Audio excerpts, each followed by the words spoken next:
bênção. E eu agradeço a Deus pelo dia muito agradável que vocês me deram. Mas vamos deixar de conversa fiada.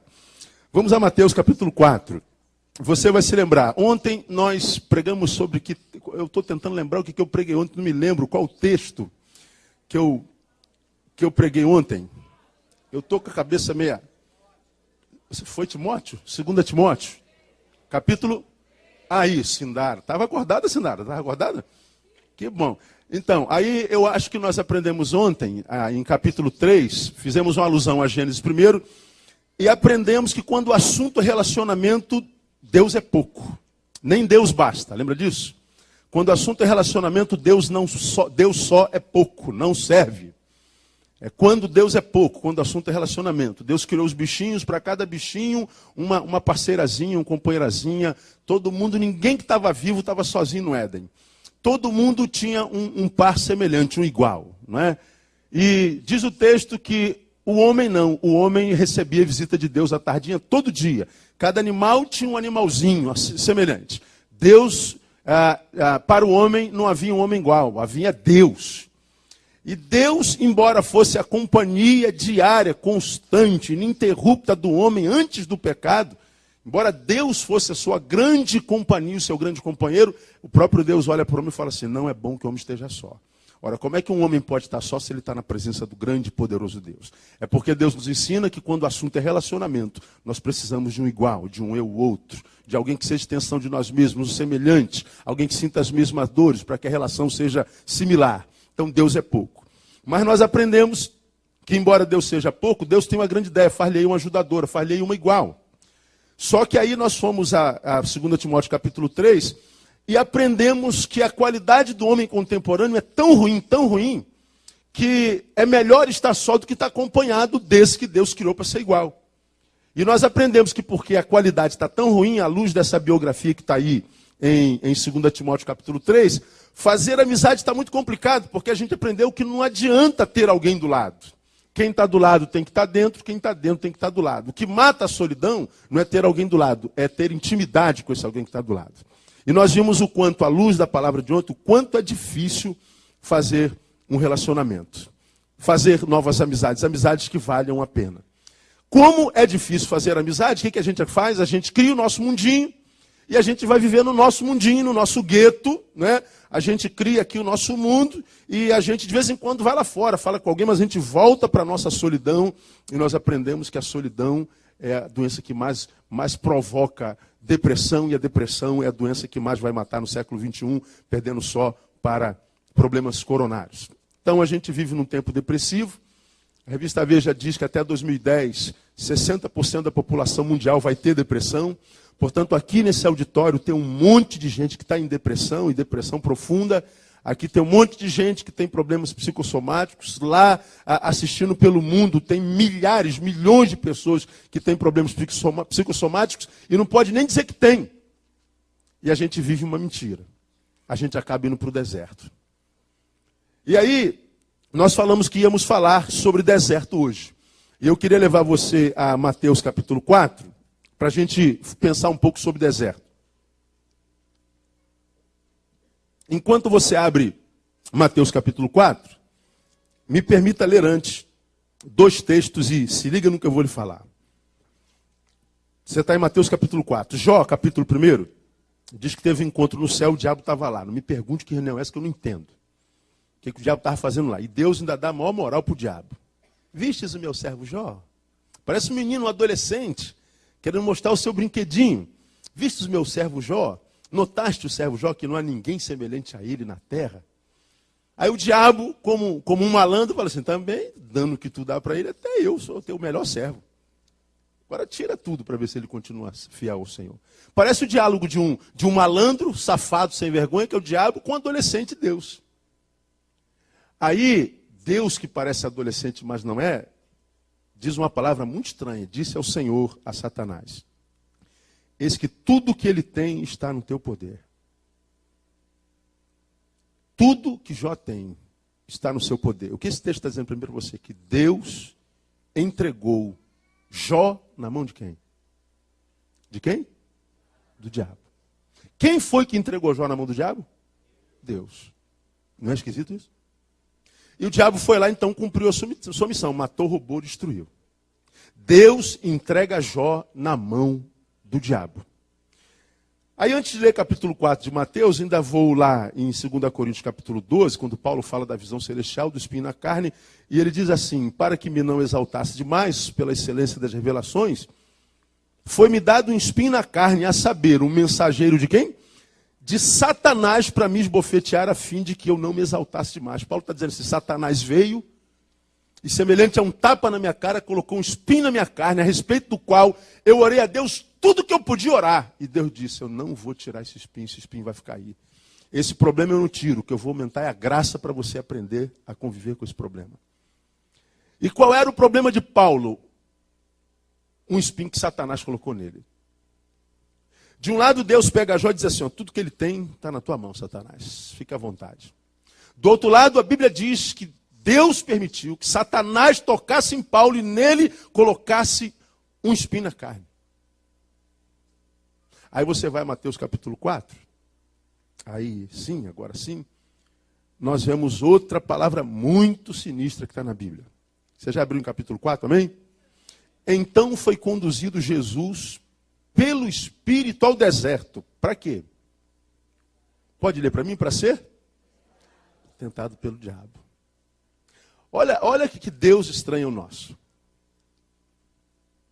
Lá em Jó diz assim: Satanás, fique à vontade, é meu servo. Sirva-se. Vai lá em Paulo, que é o maior dos apóstolos, diz assim: coloca teu espinho lá. E fique tranquilo que ele vai orar pedindo para eu tirar, eu não vou tirar. Esse problema eu não resolvo, eu aumento a graça para que ele suporte a viver.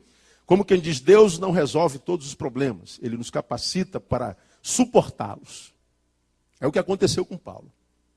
Não é? Então quem está decepcionado porque Deus não resolve alguns problemas, estou decepcionado, quando eu estou triste, pastor, eu vou me afastar dessa igreja. Deixa de ser bobo, irmão. Não está em lugar nenhum na Bíblia que Deus resolve nossos problemas. Deus não faz, Deus ajuda a fazer. Ele diz: esforça-te, eu te ajudarei. Mas nem sempre ele resolve nossos problemas. E aqui, em Mateus, diz que o espírito desse mesmo Deus que entregou Jó na mão do diabo e que permitiu que o diabo encostasse em Paulo, é o mesmo Deus, pelo seu espírito, diz assim, que conduziu Jesus e levou-o ao deserto para ser tentado pelo diabo. Satanás está aqui, meu filho, fica à vontade. E o diabo tenta de novo. Essa palavra, ela nos faz pensar, pelo menos deveria, porque muitas vezes a gente lê alguns versículos da Bíblia e não entende o que está lendo. A gente vai lá pela boca de João, e ele diz assim: aquele que é nascido de Deus, quem sabe o restante do versículo? O maligno, o quê? Não toca. Se o cara nasceu de Deus, o maligno não toca. E a gente acredita que porque virou evangélico, estamos vacinados. Pronto, é igual varíola. Tomou vacina de varíola, não tem nunca mais varíola. Fica tranquilo. Aceitou Jesus na Igreja Batista do sul da Flórida, pronto, você está vacinado contra o diabo. Aí a gente vê um monte de crente vivendo uma vida diabólica em nome de Jesus. Todavia, diabólica diz assim: não pode ser o diabo, porque o diabo não pode me tocar, porque o pastor Silai me batizou. Eu nasci de Deus e o maligno não me toca. Agora, em Jó tocou. Em Paulo tocou. Em Jesus tentou também. Por quê? Porque de um lado a Bíblia diz: aquele que é nascido de Deus, o maligno não toca. Mas por outro lado vem Paulo e diz assim: olha, não deis lugar a quem? Ao diabo. Efésios 4, 27. Ora, se o diabo não me toca, eu esqueço o diabo. Mas vem Paulo dizendo: olha, não é bem assim não. Você tem que interpretar esse texto. Não dê lugar ao diabo. Por que Paulo diz assim: não dê lugar ao diabo? Porque se você der lugar ao diabo, o que o diabo faz? Ele toma. Se me der, eu recebo. É o que o diabo faz. E aí nós vemos uma geração, não é só alguns crentes, uma geração de crentes. Não, crente nem se fala. O cara é analfabeto, biblicamente falando. Não entende das coisas do Espírito. Só é um punhado de osso, juntos por ligamentos, envolvidos por carne e impermeabilizados por pele. É isso. Ele não vive, ele existe. Então não sabe nada, é cego. Agora, há muita gente que diz saber, pensa saber, mas que na verdade não sabe nada, e porque não sabe nada, embora frequente a igreja desde molequinho, Tudo que ele adquiriu na vida foi uma religião nova, como eu falei ontem, mas nunca desenvolveu a vida em Deus. Do seu interior nunca fluíram rios de águas vivas. Porque às vezes não consegue interpretar a Bíblia como a Bíblia tem que ser interpretada. Nós estamos muitas vezes jogados em desertos existenciais. Nós estamos jogados no nosso mundo particular e subjetivo. E carregamos dores, vazios, noias, traumas dentro de nós, questões para as quais nós buscamos respostas há tanto tempo, há tantos anos, e nós não temos resposta. E nós somos empurrados pela vida, muitas vezes pela ausência de Deus, pelo silêncio de Deus, para um deserto, e a gente acha que o deserto é sempre a ausência de Deus na nossa vida. Estou aqui no meu deserto porque Deus me abandonou. Bom, nesse texto diz que quem levou para o deserto foi Deus. Esse texto que nós acabamos de ler me mostra que até o diabo ele usa, se for para fazer de nós seres humanos melhores. Porque embora, pense comigo, Satanás tenha tocado em Jó e na sua família e na sua história, o final de Jó foi bem melhor do que antes de Satanás. Repita após mim essa frase esquisita. Jó, depois de Satanás, ficou muito melhor. Repita após mim. Paulo, depois de Satanás, ficou muito melhor. Como é que a gente explica um negócio desse? Não é esquisito?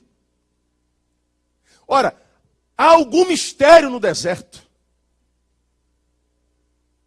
A ideia é por que Deus, pelo Espírito, leva Jesus para o deserto, para ter um encontro com o diabo, para depois começar o ministério. Essa é a questão que eu levanto quando eu leio esse texto. O que há no deserto? Meu Deus do céu, para que Jesus foi levado no deserto? Por que Deus permite desertos na nossa vida? Por que muitas vezes nós sentimos que o diabo está tocando na gente? E a gente encontra com gente o tempo inteiro, pastor, ora por mim, porque o diabo está se levantando contra mim, o diabo está furioso, está contra você, contra mim, contra esse irmão do seu lado, está furioso contra todo mundo. Agora, porque a uns ele derrota, alguns ele mata. E já falei aqui outrora que o diabo mata sem tirar a existência. Ele mata você e deixa você existindo, pensando que está vivo. Agenda tribuladiça, trabalhando 7 vezes por semana, 7 dias, mas morto. Ele mata sem tirar a existência.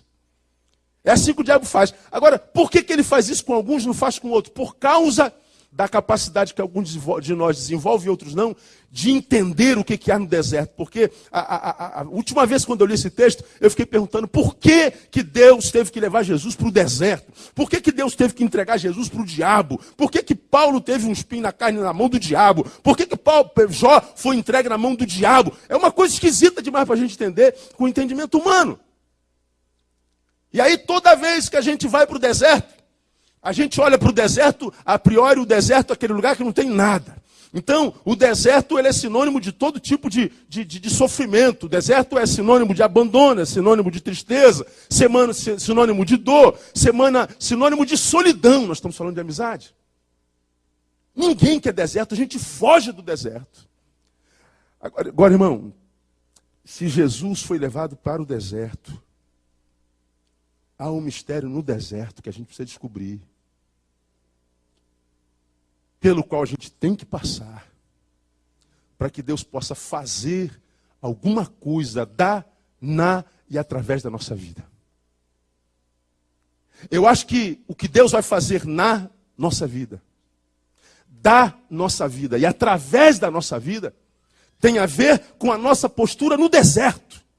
Porque diga para você que você nunca passou por um deserto na vida, ou que quem sabe não está passando por um deserto na tua vida. Quem nunca passou por um deserto? E às vezes passa pelo deserto com o marido do lado, e o marido não adianta nada, porque acontece dentro. As grandes dores da vida, as grandes questões da vida, aquelas que fazem a gente sofrer e chorar, acontece dentro. E muitas vezes quem está do lado de fora não pode fazer nada. Às vezes o que está do lado de fora nem imagina que a gente está no deserto, porque a gente está aqui no louvor, no coral. Coral cada dia de uma cor, vermelho, preto, amanhã é branco, vê? Vascaíno, que você é Vasco, senão fica muito flamenguista esse negócio, né? Então o cara está aqui, ó, celebrando a Deus, no meio dessa multidão, dessa igreja linda, mas no deserto. Aí quando se apagam as luzes, quando desliga o som, quando ele acaba de jantar, quando ele acaba de conversar, de bater papo, ele entra no carro dele, vai para a casa dele e o deserto diz assim: puxa, você demorou hoje? Eu estava te esperando. E ele se encontra com o deserto dele. Vocês entendem o que eu estou falando ou eu estou falando para marcianos? Está entendendo o que eu estou falando? Tá? Amém ou não, igreja? Deserto. Então, de repente, você está no deserto aqui, escuta o que eu vou lhe falar. Deserto não é sinônimo de abandono de Deus. E eu vou dizer mais, se Deus te levou para o deserto, é porque Deus tem algo grande para fazer na tua vida no nome de Jesus. Diga, irmão, que está no salão da senhora, se você está no deserto, fique tranquilo.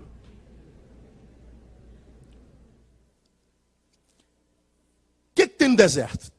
Bom, para mim, o deserto é uma escola.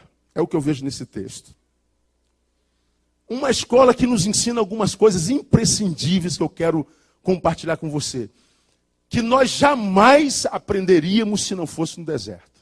Porque você sabe que a gente só aprende na dor. Ninguém aprende em festa. Ninguém aprende em ajuntamento. Ninguém aprende em lugar onde a gente sorri. Porque o sorriso e a celebração não produz reflexão. Reflexão é produzida pela dor. Reflexão é produzida pela solidão, pelo abandono. A gente só aprende na dor. Então, se Jesus, que é Deus, embora homem, homem Deus, ia começar o seu ministério, Deus disse: não, você tem que passar pelo deserto de novo, porque algumas coisas, meu filho, que você só aprende lá. E se você não passar por lá, você não vai conseguir desenvolver algumas coisas que eu preciso fazer na, da e pela tua vida. Então, o deserto é uma escola que nos ensina, a priori, algumas coisas que eu quero compartilhar com você. A primeira coisa que a gente aprende só quando está no deserto, eu quero que você guarde essa palavra no seu coração. Primeiro, nos ensina a discernirmos a diferença entre o muito importante e o essencial. Repita comigo para gravar, que a gente só aprende na repetição. Você sabia disso? Só aprende na repetição. Quer um exemplo? Vamos cantar, vamos louvar o Senhor. O Davi vai nos dirigir aqui nessa canção. Vê se você conhece essa canção. 2 hambúrgueres, alface, queijo molho especial, um pão com gergelim, é Big Mac. Vamos cantar de novo, vamos lá. 2 hambúrgueres, alface, um pão com gergelim, é Big Mac. Olha, quantos anos atrás você cantou essa canção? Mais de 20 anos. Agora, por que você lembra disso até hoje? Porque nós ouvimos tanto esse negócio, era toda hora, 20 vezes por minuto na televisão, que a gente andava na rua. 2 hambúrgueres, alface, queijo, molho especial, cebola, pique, no pão. E eu não como no McDonald's, só como no Bob's. Mas eu sei, sabem dessa música. Por que a gente não esqueceu nunca mais? Ouvimos tanto, repetimos tanto que a gente grava. O tempo passa, o tempo voa, é a poupança. Numa boa. É poupança Bamerindo. Bamerindo já faliu há 200 anos, cara. Não existe lugar nenhum no mundo. Quem botou dinheiro na poupança Bamerindo não está numa boa, ele está na pior. Ele está ferrado. Nossos filhos nunca ouviram falar em Bamerindos. Agora, a gente lembra, o tempo passa, o tempo... Por que a gente lembra dessa música? Porque nós cantamos essa porcaria. Não cantávamos nada, a gente ouvia isso tanto, que daqui a pouco a gente está fazendo sozinho. Era uma casa, não tinha teto, não tinha nada, ninguém podia... Porque na casa... Não... Olha aí, não tem nada naquela casa, e a gente não esquece dessa casa. Por que a gente não esquece dessa casa que não tem nada, nem existe? Porque a gente cantou essa porcaria direto. Então a gente aprende na repetição, a gente não percebe isso. Então quando o chato, o pastor fala assim, ó, repete após mim, eu sei que o crente da tradição não gosta disso, não quer repetindo, pastor chato, não quer repetindo, coisa chata, que coisa incômoda, porque fala de tudo, tradicional fala de tudo, tudo é chato e tal, ele não gosta de participar de nada. A gente manda repetir para a gente aprender, porque a gente aprende na repetição. A gente guarda. Então repita após mim assim: no deserto, eu sou ensinado.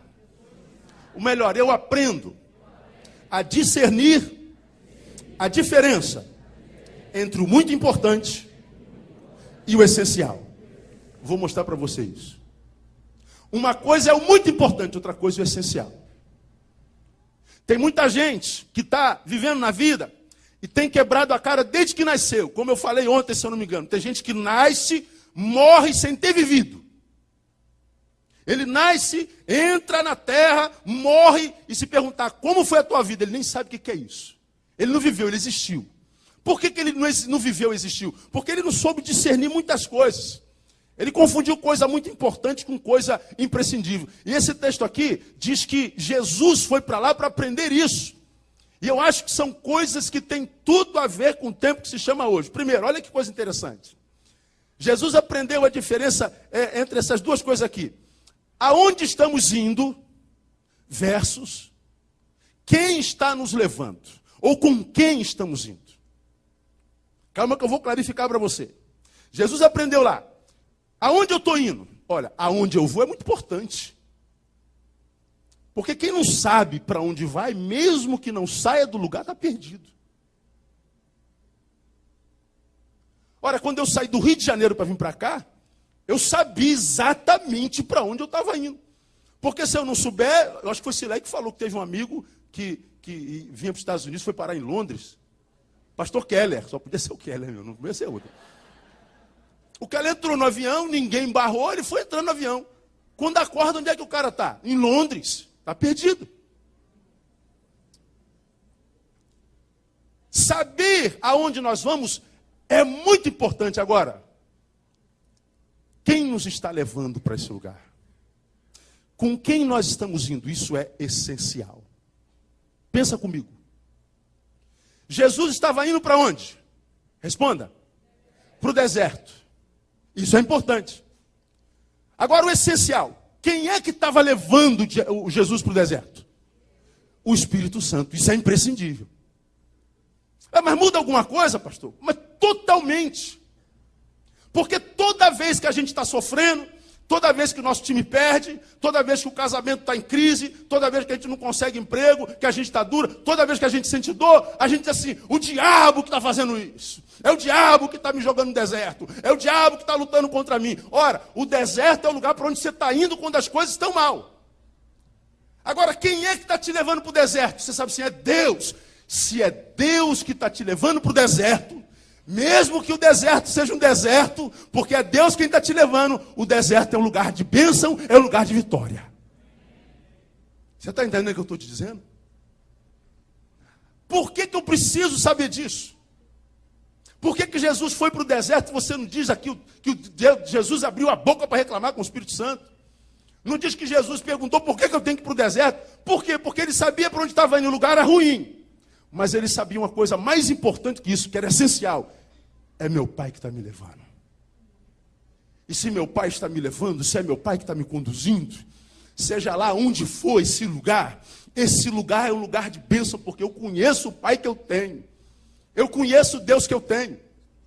Então Jesus, quando vai estabelecer uma guerra, portanto, ele vai lutar, se lutar, contra o inimigo certo, porque muitas vezes nós estamos lutando contra algumas adversidades da nossa vida, e a gente, porque está sentindo dor, a gente vai para a corrente de libertação e pede para o pastor tirar o demônio que está lutando contra a gente. Só que não é o demônio, esse trabalho é de Deus.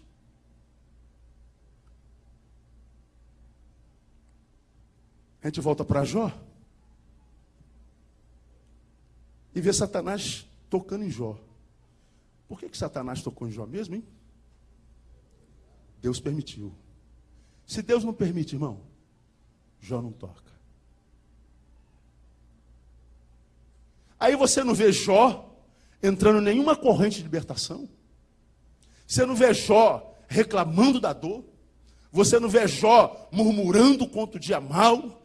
Você não vê Jó abrindo a sua boca para profetizar ou para reclamar desgraça na vida de ninguém. Você não vê Jó sendo deformado na dor ou rebaixado na dor, da qualidade de adorador para murmurador. Isso é uma deformação do indivíduo. Porque Jó conhecia o Deus que servia. O Deus que o conduziu em prosperidade, em vitória, até aquele dia, não poderia tê-lo abandonado porque ele conhecia Deus. Então, se o Deus que me trouxe em vitória até hoje, me trouxe em vitória até hoje, e é daqui por diante tudo vai degringolando na minha vida, vai fracassando, eu não acredito que Deus tenha sido acometido de cegueira. Eu não acredito que Deus tenha sido acometido de deformação de caráter. Ele continua o mesmo Deus, ele é imutável. Então eu não vou murmurar, porque eu estou vendo que eu estou indo para um deserto, eu estou indo para um buraco, mas eu sei quem é que está permitindo que eu vá. Satanás está crente que está abafando. Vou acabar com a vida de Jó. Vou arrebentar com esse cabra, com esse desgraçado. Mata 10 filhos, mata a esposa, tira todos os bens, tira tudo. E Jó disse assim: nu saí do ventre da minha mãe, nu tornarei para lá. O Senhor o deu, o Senhor o tomou. Bendito seja o nome do Senhor. Satanás falou assim: meu Deus, eu acho que eu entrei numa furada. Porque eu quero transformar esse homem, eu quero deformar esse homem da qualidade de adorador para murmurador, porque a murmuração é a minha ambiência. Se Deus habita no meio dos louvores, Satanás habita no meio da murmuração. Só que Jó sabia para onde estava indo, mas tinha consciência de quem o estava levando. A mulher dele pira. E a mulher o chama na cama e fala assim: você é um frouxo, rapaz. Você já perdeu tudo, meu marido. Já perdeu agora a saúde, inclusive. Ora, até quando você vai ficar fiel a um Deus como esse aí? Ela não entendeu. Ela sabia para onde estava indo, mas não sabia o essencial, quem é que estava levando. E ela então faz uma proposta diabólica para o seu marido. Amaldiçoa logo esse teu Deus e faz o quê? Morre, dá um tiro na cabeça, se suicida. Amaldiçoa logo essa porcaria desse Deus, porque na cabeça da mulher de Jó, não vale a pena servir a Deus sem receber nada dele. Só vale a pena servir a Deus se Deus me der, se Deus me prosperar, se Deus me ajudar a angariar, se Deus me ajudar a ter. Mas se Deus não me permite ter, angariar, ajuntar, amaldiçoe logo e dá um tiro na tua cabeça. Jó fala assim: como qualquer doida, falas tu. Receberíamos o bem de Deus e não receberíamos o mal? Como quem diz: mulher, a nossa teologia é diferente. Na tua teologia, só há como servir a Deus se Deus nos abençoar com coisas. Na minha não. Se o Senhor me der, eu continuo fiel. Se o Senhor me tira, eu continuo fiel. Porque eu sei em quem eu tenho crido e sei que Ele vai se levantar no último dia, no nome de Jesus. E o que aconteceu na vida de Jó? Ele se levantou e quadruplicou o estado de Jó. Por quê? Porque ele tinha caído num deserto existencial e sabia o que o esperava lá. Isso é importante, mas o mais importante é saber quem é que está me levando para lá. Ato contínuo oposto é verdadeiro. Eu tenho visto muitos crentes prosperando, saindo do deserto, indo para o monte. E a gente acha que toda prosperidade vem de Deus. E a gente não sabe que essa bênção pode ser uma bênção vinda da mão do diabo. Quantos crentes vocês não conhecem? Quantos imigrantes você não conhece? Que vieram para cá para ganhar dinheiro, e ganharam dinheiro, e depois de ganhar dinheiro esqueceram do Senhor. Vieram para possuir coisas, e depois que possuíram coisas, as coisas os possuíram. Foram possuídos pelo que possuem.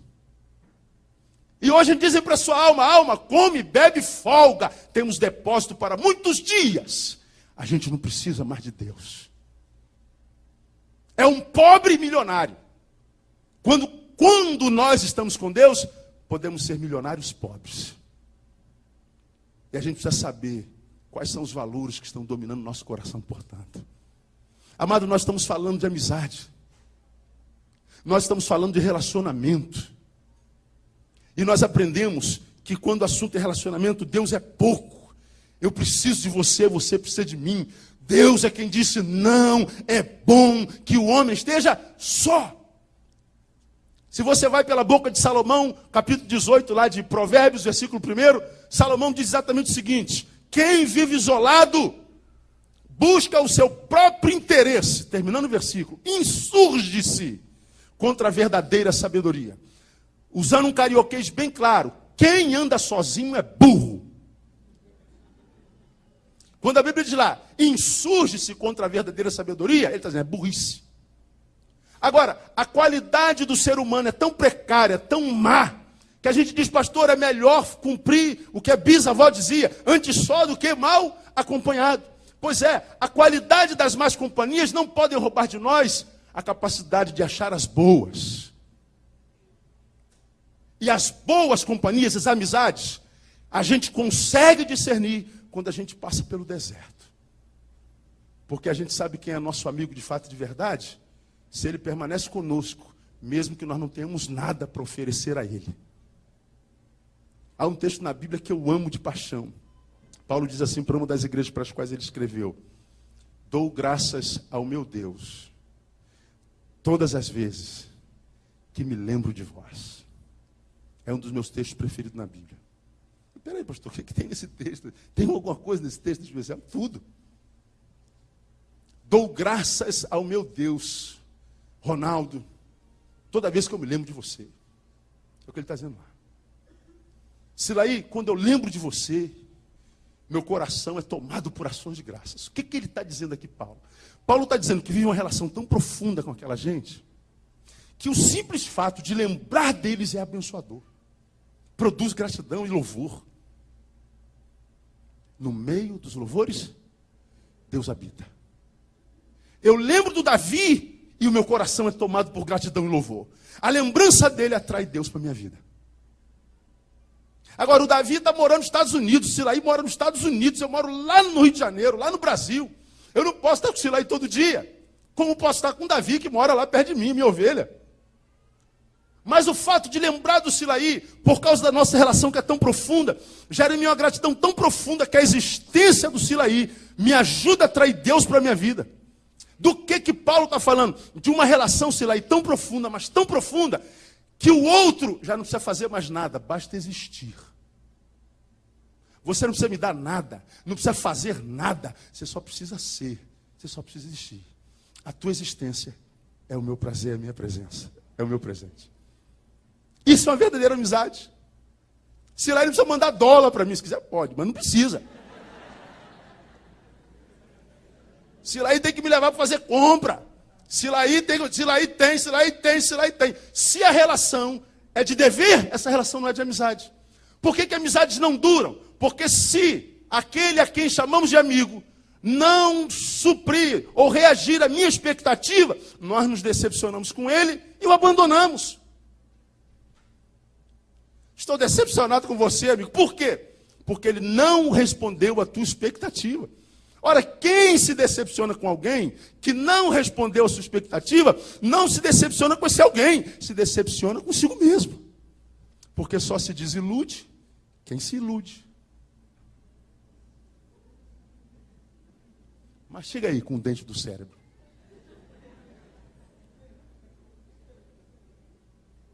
Agora, onde é que a gente faz as boas amizades? No campo de futebol ou no leito de hospital?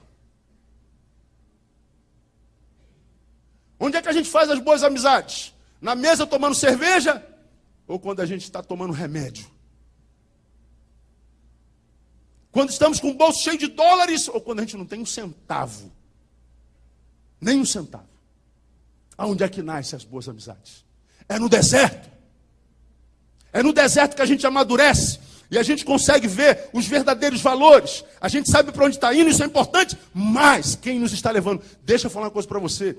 Se você está passando pelo deserto, tem consciência que você foi lá porque Deus permitiu. É porque Deus quer que você saia desse deserto muito melhor do que como entrou. Esse deserto é uma escola preparatória de ser humano melhor que há em você. Deus vai arrancar esse ser humano medíocre que há em você e vai formar um ser humano tremendo, grandioso em você. E ele não pode fazer isso se for em outro lugar que não no deserto. Quem está entendendo até aqui, diga, eu estou entendendo, pastor. Então você precisa dar glória a Deus no deserto. Porque deserto faz parte da maturidade da vida.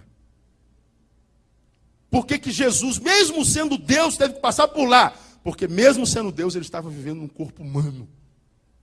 E ele precisava aprender a dor da solidão. Ele precisava aprender a lidar com as suas dores, com as suas tentações. Porque, como eu falei no início da mensagem, as dores mais profundas, mais agoniosas, acontecem dentro. E quando elas acontecem, na verdade, muito pouco um outro pode fazer. Diga para você, minha irmã, quantas noites de insônia você teve, sem poder dormir, com dores profundos na alma, e seu marido estava roncando do lado. Por que não acordou para amenizar sua dor? Porque não adianta acordá-lo, o problema é seu.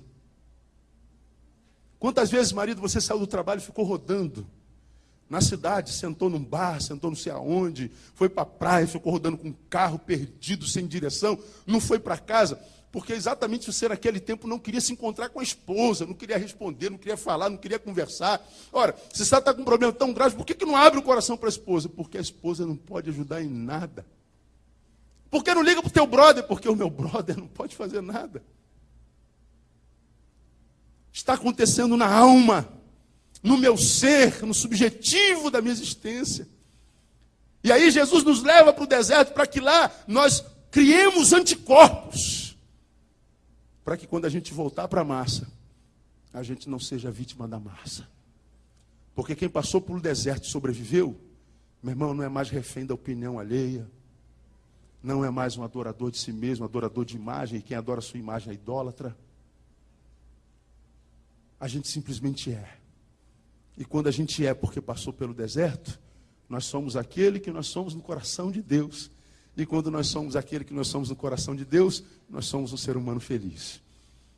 Esse ser humano feliz nasce no deserto. No deserto, a gente aprende a discernir a diferença entre o muito importante e o essencial. Mas, no deserto, a gente aprende outras diferenciações, que tem a ver com muito importante e essencial. Primeiro foi entre onde estamos indo e quem está nos levando. Segundo, suprimento de necessidades carnais. Ora, nós somos carne e a carne tem fome. Suprir as necessidades carnais é muito importante. E o diabo tanto sabia disso que depois que Jesus passou 40 dias e noites sem comer, o diabo vem com a tentação. Qual é a tentação? Transforma essa pedra numa bicicleta. Para você chegar lá fora mais cedo. Foi isso que o diabo falou? Não. Transforma essa pedra num vestido novo, numa manta nova. Não. O cara está com 40 dias e 40 noites sem comer. O diabo então vem tentar. Com que tentação? Quem sabe? Transforma essa pedra? Lógico. Não podia ser outra tentação. Porque se o diabo tenta com outra tentação, eu não ia respeitar o diabo porque ele é um idiota. Agora o diabo pode ser tudo, menos burro. Suprir a necessidade carnal é muito importante. Agora, renunciá-las, se for necessário, para agradar ao Senhor, é essencial.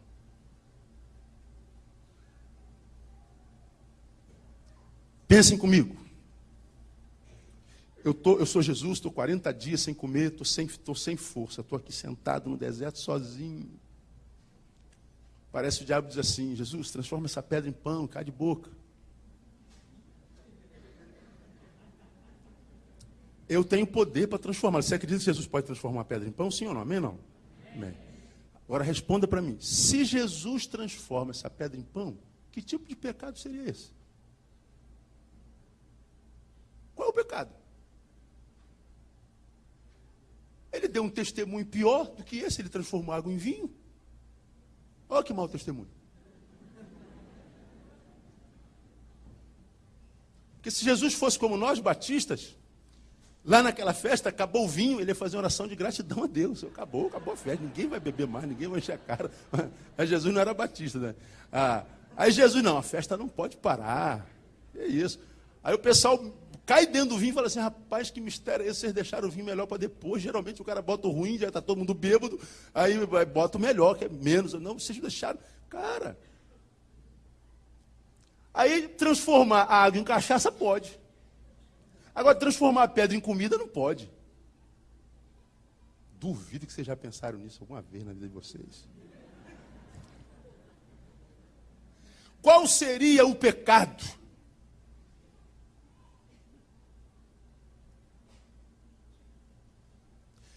Aparentemente nenhum. Mas quem foi que levou Jesus para um lugar onde ele não poderia comer mesmo? Deus. Se Deus me trouxe para um lugar onde eu não posso comer, eu não vou comer. E só vou comer quando ele disser que eu tenho que comer. Vou ficar com fome por obediência e honra ao meu Deus.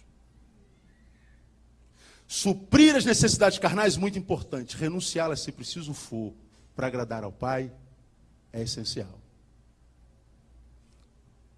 Aqui vai uma palavra para você que acha que pecado não traz consequências.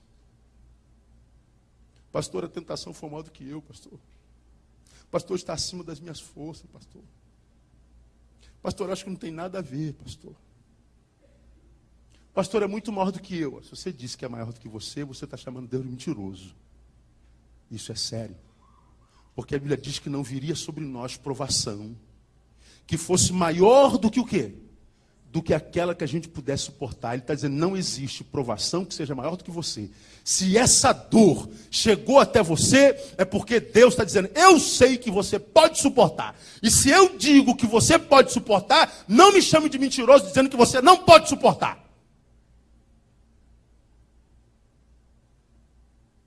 Porque quando você cede sem luta, você me diminui, você me desonra. Quando você se submete à sua carne sem luta, porque está dizendo, pastor, eu estou fraco, você me abate, você entristece meu coração. E o que a gente aprende nesse texto é que estar como Jesus esteve aqui, fraco. Estar em fraqueza não é pecado, ser fraco, estar fraco não é pecado. Pecado é ceder essa fraqueza, ceder à tentação. Ser tentado não é pecado, agora ceder à tentação sem luta, isso é pecado. E isso abate o coração de Deus, entristece o coração de Deus. E aí a gente está no deserto, a gente está sentindo dores, seja em que área da vida for. A gente, ao invés de permanecer fiel ao Senhor, acreditando que aquele que me trouxe até aqui me levar até o dia de Cristo Jesus, não. A gente não suporta e a gente cede o apelo da carne, como eu disse antes, no tópico anterior, a gente é reduzido, deformado da qualidade de adorador para murmurador. No meio dos louvores, Deus habita, no meio da murmuração, quem habita é o diabo. E no deserto, ao invés de mantermos-nos fiel e atrair a presença de Deus para a nossa vida e abreviar a dor que já está se tornando crônica, a gente está alimentando o diabo, a gente está transformando pedra em pão o tempo inteiro. E o Senhor está dizendo, comer pão não é pecado, só que não era hora de você comer pão agora. Esse projeto é bom para a tua vida, eu acho que vai ser uma bênção, mas eu não mandei você fazer esse projeto. Tem um ministro da minha igreja que trabalha com evangelismo e missões, que eu amo, filho do meu ventre, embora seja mais velho do que eu. Mas eu ganhei para Jesus, ele é filho do nosso trabalho. É um homem por quem eu ponho a mão no fogo. Maldito homem confia no homem. Para você ver a gravidade que eu estou lhe falando. Eu confio nele. Estávamos para começar um novo projeto missionário em algum lugar que a gente havia planejado. Perdão, eu tinha tudo para começar, tudo. Tinha grana, tinha gente, tinha vontade, tinha sonho. Estava tudo pronto, é só dar o pontapé inicial. Mas Deus não me tinha dito assim, Neil, chegou a hora.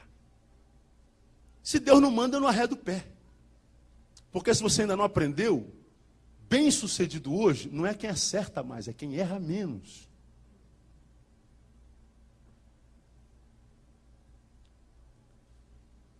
Deus não tinha simplesmente dito, começa, Neil, vai lá e faz. Não falou nada. Tudo prontinho. É aquele tempo que a gente vê tudo prontinho e fala assim, pô, Deus, será que o senhor não está vendo? Você não percebe que o senhor está atrasado? Será que o senhor vai apitar ou não vai para a gente começar o jogo? Será que o senhor está fazendo o quê? Onde é que o senhor está? E a gente fica com raiva de Deus, porque a gente acha que Deus já tinha que ter respondido há muito tempo. Deus já tinha que ter dado o sinal, já tinha que ter se mexido. A gente, quando está sentindo dor e está ansioso, a gente sempre acha que Deus perdeu o relógio. Deus não perde relógio porque ele nem usa relógio, irmão. E aí, esse meu ministro lá, pastor, está ansioso para começar o trabalho. Uma vez eu cheguei na igreja de manhã, pastor Silaí, está lá o pastor na minha porta, no gabinete, me esperando. Pastor, preciso falar com o senhor urgente, com aquela cara de sério, sabe, de gravidade. o assunto é muito importante. Eu falei, o que foi, cara? Pastor, eu vou dar uma palavra decisiva para o senhor. Ou a gente começa aquele projeto agora, ou a gente não faz nunca mais. Aí eu bati, tá bom, querido, a gente não faz nunca mais, Deus te abençoe, vamos embora. Não, peraí, pastor. Ué, vamos começar. Não, peraí. Você disse, a gente começa agora ou não começa nunca mais. Como eu não vou começar agora, então é nunca mais. Não, pastor, vamos começar. Que não é assim. Falei, então tá, vamos começar. E mostrei para ele que não basta fazer, tem que saber quem é que está mandando você fazer. Quer saber se chegou a hora de fazer. A gente não tem que fazer porque a gente está sendo pressionado pelos outros para fazer. A gente não tem que fazer porque as ovelhas estão pressionando o pastor para fazer. O pastor não tem que fazer para dar satisfação às ovelhas. A gente não tem que reagir ao externo, a gente tem que reagir à voz de Deus interna. A gente tem que saber se aquilo que aparentemente é lógico, certo, vai ser uma bênção, é plano de Deus. Sim, é plano de Deus, agora é plano de Deus para aquela hora. Não, é o que aconteceu com Jesus. Comer pão nunca foi pecado e nunca será. Engorda, mas não é pecado. E Jesus estava doido para comer pão. Mas por que Jesus não comeu pão? Embora sua carne desejasse muito. Porque Deus não tinha mandado. E ele aprendeu que o mais importante do que suprir a necessidade carnal é, se necessário, abrir mão dessa necessidade, ficar com fome para honrar a vontade daquele que nos conduziu para o deserto. Quantas vezes no deserto a gente se antecipa? E crente é um problema, porque o crente tem o nome de Deus para justificar as suas insandices. Pastor, eu estou indo embora porque senti de Deus fazer esse negócio e Deus está me levando para lá. Pastor, vamos começar esse ministério aqui porque Deus me disse para a gente começar. Pastor, eu vou desmanchar com essa menina aqui, vou casar com aquela lá, porque eu senti de Deus no meu coração. E a gente vê Deus fazendo um monte de besteira no mundo. A gente vê Deus fazendo um monte de porcaria no mundo. Porque toda desgraça que a gente faz em nome de Deus, se não for em nome de Deus, acaba em desgraça. Agora, mesmo que seja uma desgraça, se Deus mandou, o mundo inteiro está contra você, tem convicção, porque você tem intimidade com Ele, que foi Ele quem te disse, cai dentro, Deus vai dar vitória no nome de Jesus. Mas se Deus não disse, fica onde você está. Há uma palavra lá no site, eu não sei se tem um daqueles CDs ali, que eu prego que é, o que fazer quando não se sabe o que fazer? O que fazer quando não se sabe o que fazer? A resposta é simples, nada, não faça nada, não arrede o pé. Não planeja, não fica quieto, cala a boca, senta e espera. Mas Deus não fala, Deus não dá um sinal, então eu vou para cá. Pois é, aí você caminha 20 quilômetros, chega aqui e descobre que não era aqui que Deus queria você. Aí você tem que voltar para o ponto original. Portanto, você andou 20 para ir, 20 para andar, 40 quilômetros. Se você tivesse esperado um pouquinho, você não ia ter que andar 40 quilômetros, mais 40, porque o projeto de Deus é 40 quilômetros, só que naquela distância lá. E aí você vai andar 40 quilômetros para lá, você já está cansado dos 40 que andou, chega nos 60, morre. Perde a bênção. Por que perdeu a bênção? Porque se precipitou. Por que se precipitou? Porque tomou decisões compulsivas. Porque a sua carne estava clamando por aquilo. Porque a sua ansiedade estava clamando por aquilo. Porque a soberba contida em você estava ansioso por aquilo. E a gente vai quebrando relacionamentos. A gente vai rompendo com famílias, a gente vai entristecendo o coração de Deus, e a gente não sabe que se Deus me levou para o deserto é para aprender a discernir a diferença entre o muito importante e o essencial. É isso que Jesus estava aprendendo lá. Jesus aprendeu uma outra coisa muito importante nesse contexto. Buscar lugares mais altos na vida. É importante ou não é? Lógico. Quem é que não quer crescer, meu? Você chega no trabalho amanhã, seu patrão foi visitado pelo Espírito Santo essa noite. Fala assim, fulano, olha, eu vou lhe dar um aumento de 100%. O que você falaria? Eu recebo ou eu não recebo? Pelo amor de Deus. A gente quer crescer, a gente quer prosperar, a gente quer buscar lugares mais altos. Isso é muito importante. E como o diabo sabe disso, o diabo tentou na carne e não conseguiu derrotar Jesus. Aí ele trabalha na imagem. Olha lá, versículo 2 a 4. Chegando então o tentador, já que fracassou na carne, diz, Se tu és o Filho de Deus, manda que estas pedras se tornem pães. Esse foi o primeiro. Mas Jesus, está escrito, versículo 5. Então o diabo, porque fracassou no primeiro, o levou à cidade santa e colocou no pináculo do templo, lá em cima, lá levou para o alto e disse, se tu és o Filho de Deus, lança-te daqui abaixo, porque está escrito aos seus anjos dará a ordem a teu respeito, eles te terão na mão, para que nunca tropece em alguma coisa. O diabo é brilhante, irmão. A gente tem que aprender com o diabo. Porque o cara trabalha e não se cansa, não para. Desistiu de Jesus na hora? Não. A carne eu não consigo detê-lo. Mas eu vou trabalhar a imagem desse cara. Jesus, sobe lá no pináculo do templo e se joga. A tua palavra está escrita assim, olha, eu vou mandar anjos para te suster. Imagina, o senhor está começando o ministério, está começando agora, o jogo está começando agora. O senhor vai passar por tudo que o senhor já sabe, vai passar muito sofrimento.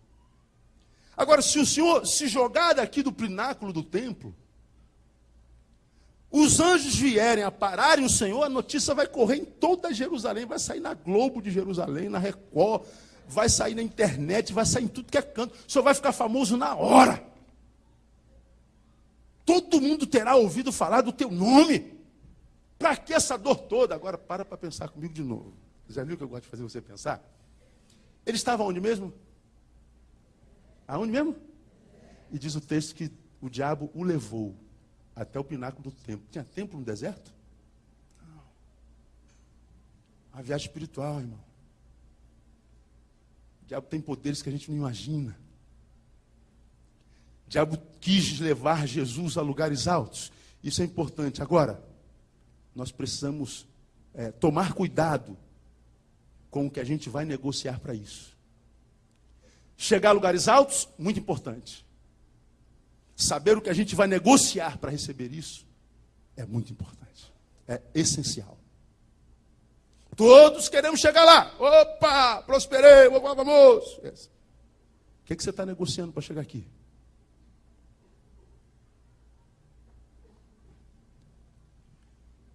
Você tem uma empresa, quer que a tua empresa dê certo. Você está negociando que princípios para chegar lá?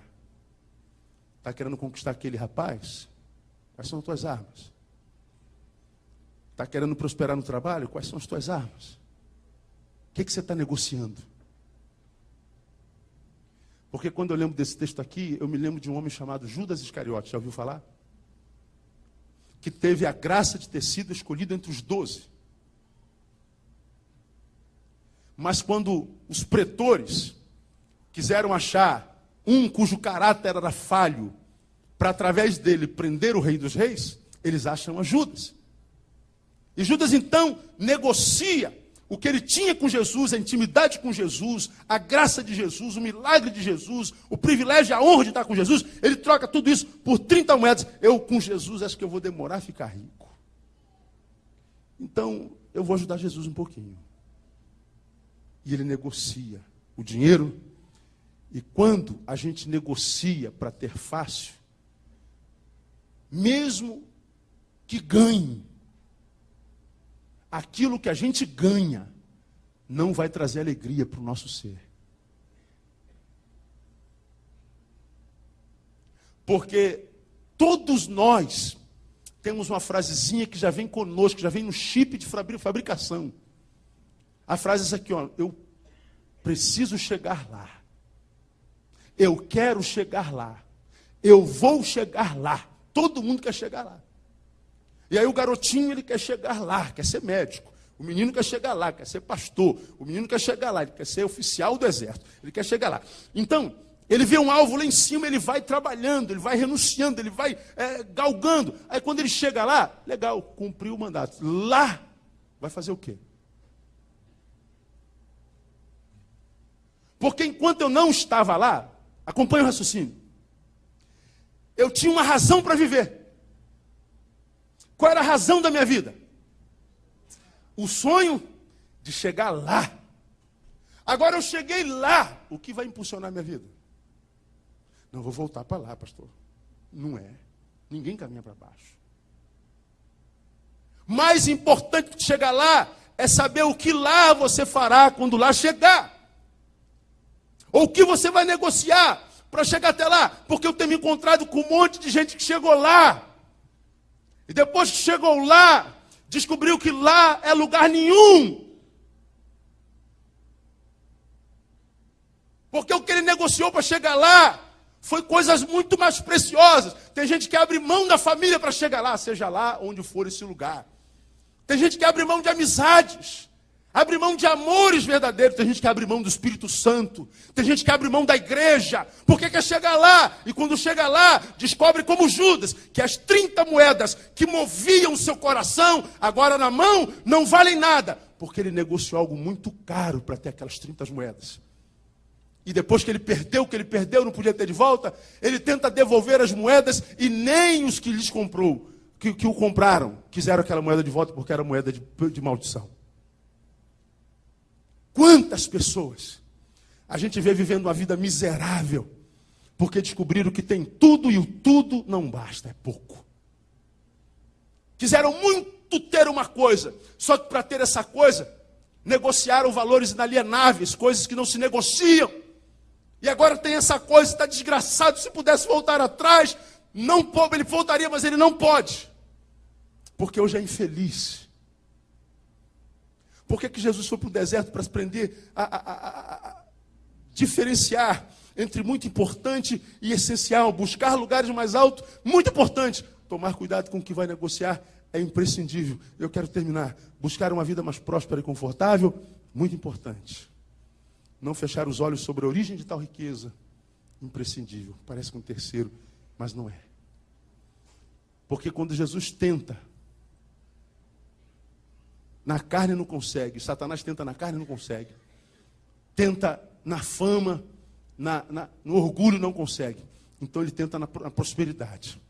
Você vai lá, no versículo 8, ele diz assim, novamente o diabo levou a um monte muito alto e mostrou-lhe todos os reinos do mundo, a glória deles, e disse, tudo isto te darei, se prostrado me adorares. Jesus disse, vai-te, Satanás, porque está escrito, ao Senhor teu Deus adorarás e só a Ele servirás. Agora eu quero mais uma vez chamar a tua atenção para uma realidade desse texto. Jesus mostra o diabo mostra todas as riquezas da terra. E ele diz assim, tudo isso eu te darei. O que esse texto está me dizendo?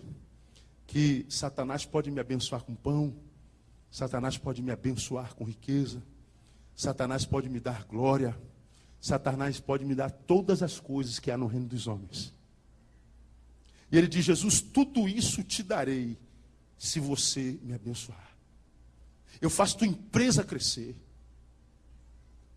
eu faço clientes chegarem, eu faço o que você quiser, eu te dou, eu tenho poder para dar. Eu tenho o poder da bênção, da prosperidade, que a igreja busca muito hoje.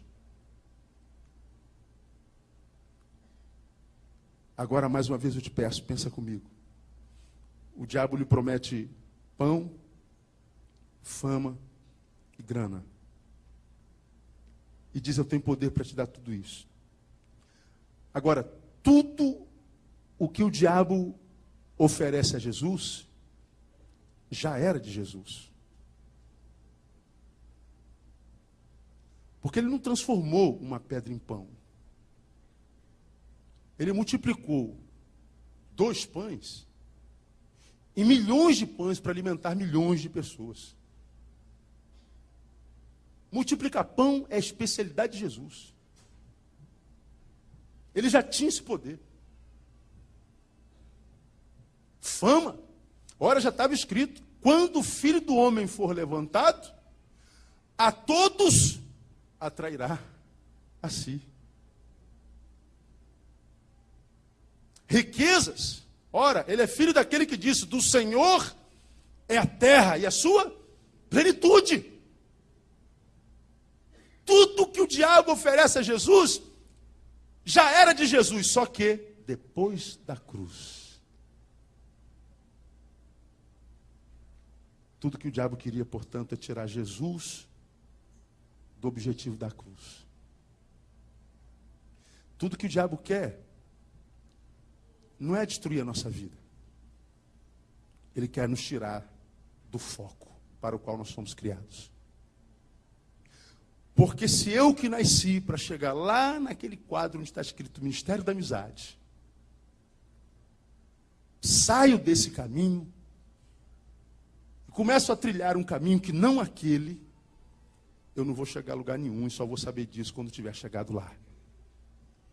E se eu não estou no caminho que Deus traçou para mim, qualquer caminho no qual esteja é desse caminho.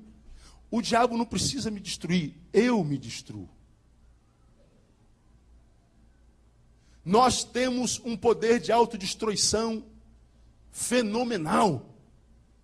A nossa capacidade de produzir guerra, morte, destruição, mágoas, rancores, violência, isso tudo está em nós. E a Bíblia diz que tudo procede do coração.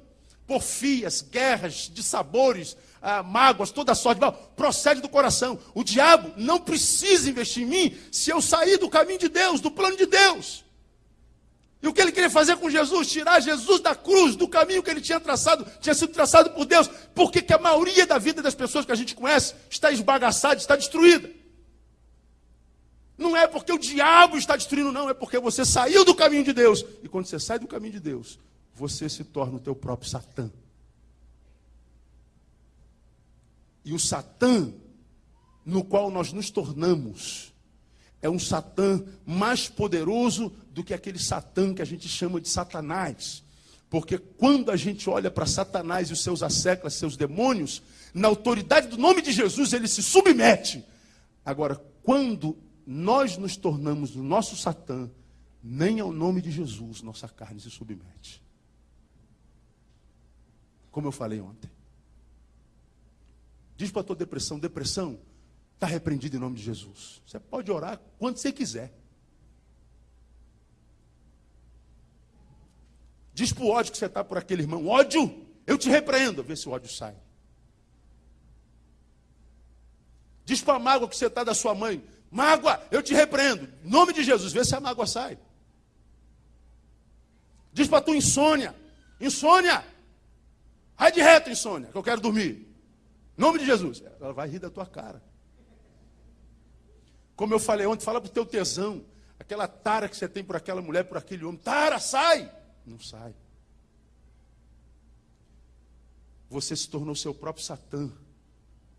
E vencer o Satã no qual nós nos tornamos para nós mesmos é muito mais difícil do que aquele Satã que está no inferno e que a gente chama de tentador. Por que Jesus foi para o deserto?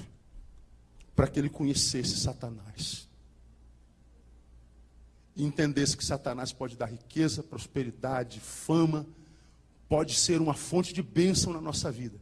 Mas se a bênção vem de Satanás, essa bênção não é bênção, ela é maldição. E a gente só sabe discernir uma da outra quando a gente passa pelo deserto. No deserto você vai saber discernir quem é teu amigo, quem não é teu amigo. Quem te ama, quem não te ama. Em quem vale investir, em quem não vale investir. Porque se a gente não aprender a transformar nosso deserto em escola, a nossa vida vai ser um deserto do nascimento até a morte. Só que um deserto que a gente não vai poder compartilhar com ninguém, porque a gente não vai ter ninguém para compartilhar. Terminei minha palavra. Acabou-se aí. Esquisito como ontem. Resumindo, aplauda agora não. Não é bom que o homem esteja só.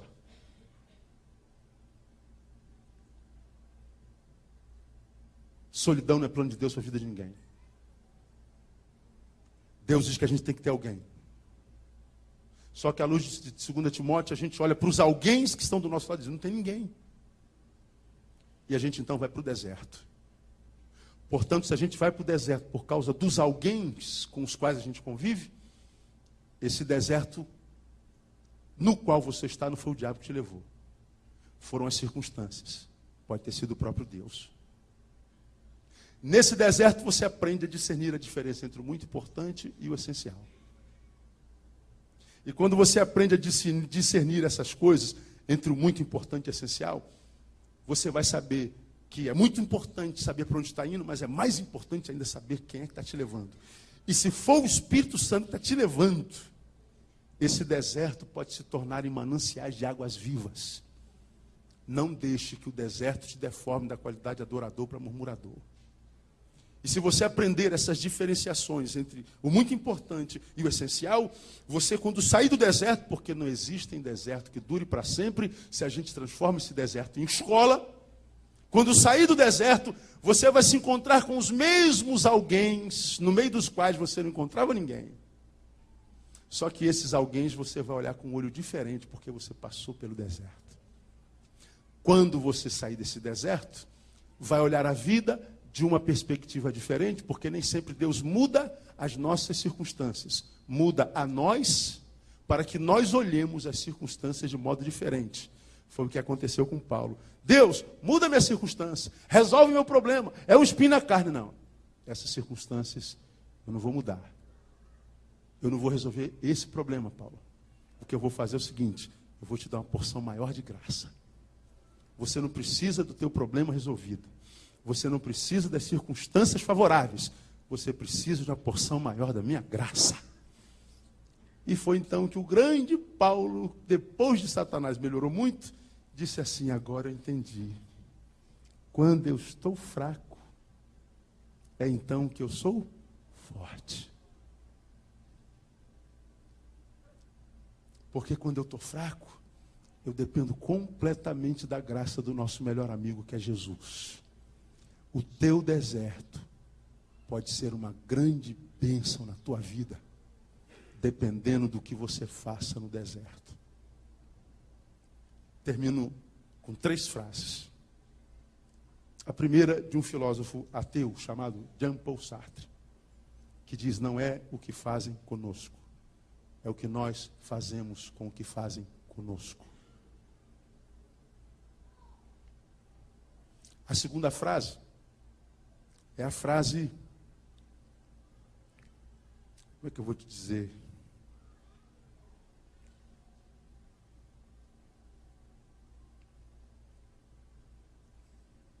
Antes, deixa eu falar de Jean-Paul Sartre. Não é o que fazem comigo, é o que eu faço com o que fazem comigo. O que as circunstâncias estão fazendo com você? O que você está passando agora, meu irmão? O que está acontecendo com você nesse exato momento? Nesse momento histórico da sua vida? Está no monte ou está no deserto? O que as circunstâncias estão fazendo com você? Pastor, gerando dor, depressão, angústia, roubando a minha alegria de viver, secando aqueles rios de água viva que um dia fluíram dentro de mim, transformando-me num frequentador de igreja, esquentador de banco, um religioso profissional, mas eu não tenho vida em mim. Isso é o que a circunstância está fazendo com você. E o que você está fazendo com o que essa circunstância está fazendo com você? Pastor, estou me submetendo a ela sem luta. Estou me entregando. Estou tomando remédio. Estou desistindo de ir para a igreja. Estou desacreditando de tudo. Então aprenda que quem está fazendo isso contigo, portanto, não são as circunstâncias. Quem está fazendo isso contigo é você. Porque eu posso dizer para aquela irmã, minha irmã, você é uma gorda. Chamar a mulher de gorda é pior do que xingar a mãe dela. Essa minha palavra, você é uma gorda, pode gerar o quê por mim? Ódio, amargura, depressão, vontade de vingança. E pode gerar o quê em você? Baixa estima, baixa autoestima, depressão, vergonha de sair na rua, vergonha de ir para a praia, tristeza para se olhar no espelho. E aí alguém encontra com você depressiva no teu deserto e você diz assim, por que você está assim? Porque o pastor Leo me chamou de gorda. Não, o pastor Leo te chamou de gorda tem 2 anos. O pastor Leo já foi embora. O pastor Leo já está lá fazendo a vida dele. E você continua aqui por causa dele ou por causa dele? Não, não é por causa dele não. O que ele fez? Te chamou de gordo. O que você fez com o que ele fez contigo? Eu absorvi como verdade absoluta, acreditei naquela desgraça e me entreguei àquilo. Quem é que está te fazendo mal? É você mesmo. Você foi jogado no deserto pela minha palavra e permanece no deserto dizendo que o culpado sou eu. Portanto, não é o que fazem contigo, é o que você faz com o que fazem contigo. E se a gente está no deserto, a gente precisa transformar o deserto em escola. A segunda frase vem de Augusto Cury. A vida é uma escola, mas ensina pouco para quem não sabe ser aluno. A vida é uma escola, mas ensina pouco para quem não sabe ser aluno. Meu irmão, está no deserto, pare de murmurar. Está no deserto, pare de buscar culpados. Está no deserto, pare de reagir à vida com mágoa. Transforme esse deserto em escola e transforme-se num aluno, num discípulo. E cresça. E a terceira frase vem desse homem que passou no deserto e nos ensinou muito nessa noite. Ele disse assim: eis que estou convosco todos os dias, até a consumação do século. E ele disse: onde é que estaria conosco todos os dias? Disse. Ele disse: eu estou convosco todos os dias. Disse aonde? Não. Portanto, inclusive no deserto ele está lá. Da mesma forma como ele está comigo aqui no altar, no monte, ele está contigo aí no buraco, no deserto. É o mesmo Jesus, é o mesmo Deus. A diferença é a postura que a gente tem diante dele. Então, meu irmão, transforma esse deserto em escola. Porque se foi Deus que te lançou nesse deserto, esse deserto é um lugar de bênção, esse é um lugar de vitória. Esse deserto é temporário. Você vai sair daí e vai sair muito melhor. Semelhante a Jó, semelhante a Paulo, semelhante a Jesus. Para quem Deus entregou na mão do diabo, e o diabo crente que estava abafando. Mas nas 3 vezes, ele se lascou. Porque a vitória é nossa, pelo sangue de Jesus. Deus abençoe vocês. Até amanhã, se Deus quiser.